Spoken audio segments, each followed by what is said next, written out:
The message arrived on Earth without warning, a simple transmission encoded in mathematics, the universal language. The Galactic Council welcomed humanity to the interstellar community with promises of knowledge, technology, and prosperity.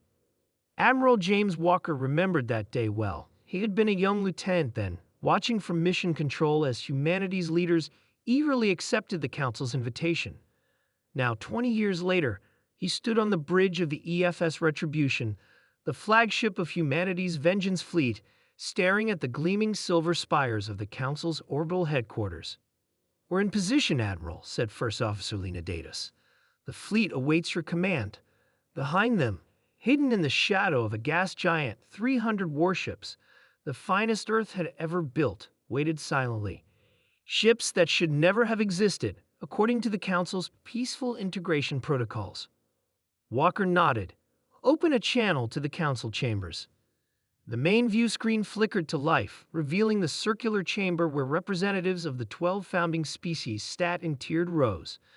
Their alien features, ranging from the insectoid krill to the gaseous mist walkers, all displayed the same emotion: shock. "This is Admiral James Walker of the Earth Fleet. We request an audience."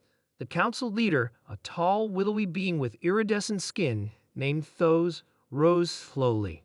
"Humans were forbidden military vessels under Resolution 7293. Your presence here is a violation of—" "No," Walker interrupted, his voice deadly calm. "What's a violation is what you did to Earth." The chamber fell silent.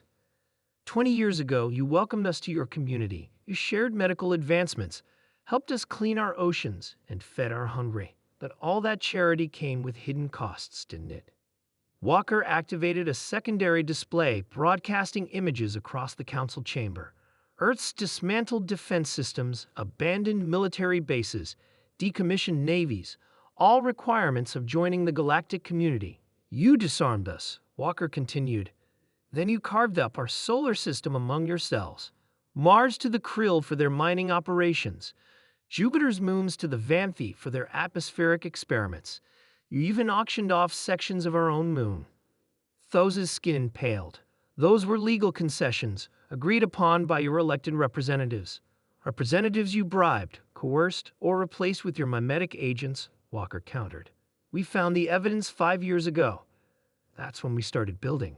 The secondary display changed, showing massive hidden shipyards beneath Earth's oceans, in hollowed-out asteroids, and on the dark side of Pluto. "Impossible," gasped a bulbous counselor. "Our monitors would have detected such activity." Walker allowed himself a thin smile. "Your monitoring stations reported exactly what we wanted them to report.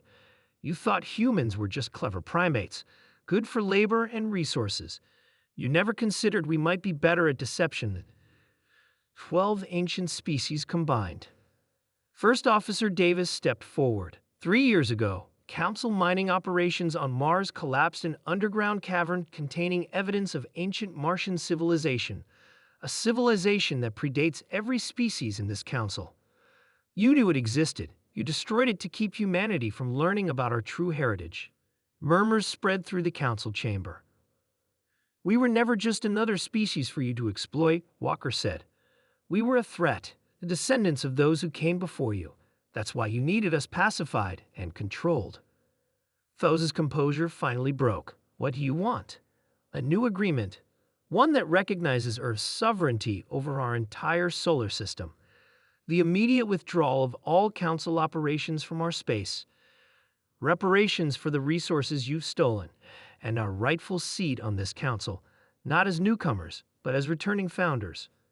"And if we refuse?"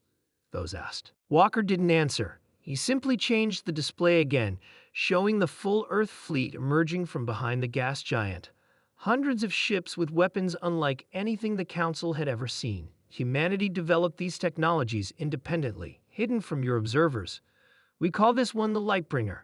Walker nodded toward a particularly sleek vessel. "It can generate a localized, star-like reaction, very targeted, very clean. The station we're orbiting right now would simply become a brief, bright light."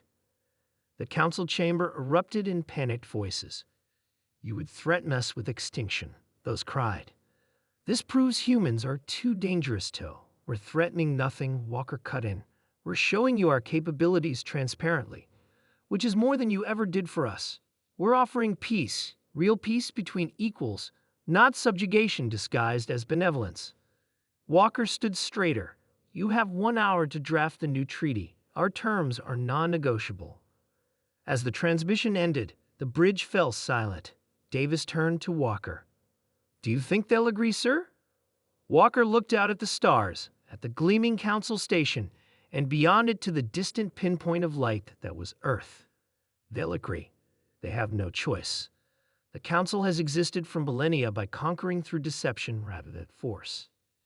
Their actual military capabilities are minimal. We confirmed that before we came. And afterward, Davis asked, once we have our seat at the table, Walker's expression softened slightly, that we do what humanity has always done best. We innovate, we build, we ensure no species ever faces what we faced. The old council dies today, but something better can rise in its place. As the deadline approached, the council sent their answer, complete acceptance of humanity's terms. The revenge fleet would return to Earth victorious, without firing a single shot, and the galaxy would never again mistake humanity's peaceful nature for weakness. In the end, the Council learned what countless human adversaries had discovered throughout Earth's bloody history. Underestimate humans at your peril. When pushed too far, humanity doesn't just fight back. It rewrites the rules of the game.